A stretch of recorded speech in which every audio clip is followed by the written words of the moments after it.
Jah. Tere, kas see on Saksa gümnaasium? On. Anneli Pärnpuu on minu nimi, ma helistan teile organisatsioonist Jah narkootikumidele. Meie konkurendid ei narkootikumidele on viimastel aastatel väga suuri kampaaniaid korraldanud ja meie ees suure edumu saavutanud. Ja sellepärast me mõtlesime, et sellel aastal peaks alustama oma kampaaniaga juba kohe kooliaasta alguses.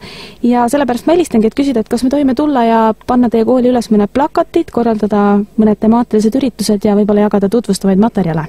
No miks mitte, ma arvan ikka. Näiteks meil on pakkuda loeng teemal, kuidas narkootikumid mõjuvad.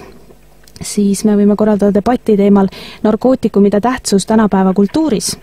Ja siis meil on pakkuda lühikursus, kuidas kasvatada kodustes tingimustes kanepit.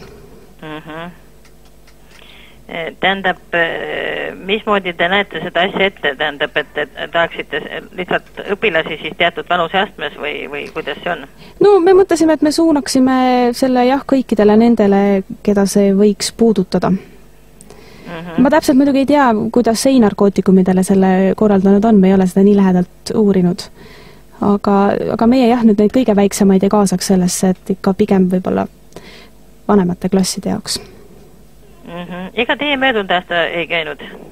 Ei, kohe päris kindlasti mitte. Meie ei ole varem sarnaseid kampaaniaid üldse korraldanud. Kevadel, ma ei tegelenud sellega, kevadel huvijuht tegeles, ma tean, et käidi loenguid pidamas. Ei, meie kindlasti ei ole käinud. Meie nimi on Jah narkootikumidele, meie slogan on 8 miles high ja me tegutseme moto all keemia on meie sõber. Aha, siis on vastu, ilmselt oli see, tähendab, mis teil on kindlat auditooriumi siis vaja või mis moodi? No kui te olete põhimõtteliselt sellega nõus, siis me mõtlesime, et me tuleksime võib-olla läbi ja tutvustaksime siis teile isiklikult ja siis võib-olla lepiksime juba omavahel kokku, kuidas seda täpselt teha. See on muidugi meeldivam. Sobib. Sest ma just mõtlesin, et ega telefoni teel oska niimoodi teada. No siis ma äkki helistan selle nädala jooksul uuesti ja lepin aja kokku ja tuleme läbi. Aitäh teile, kõike head!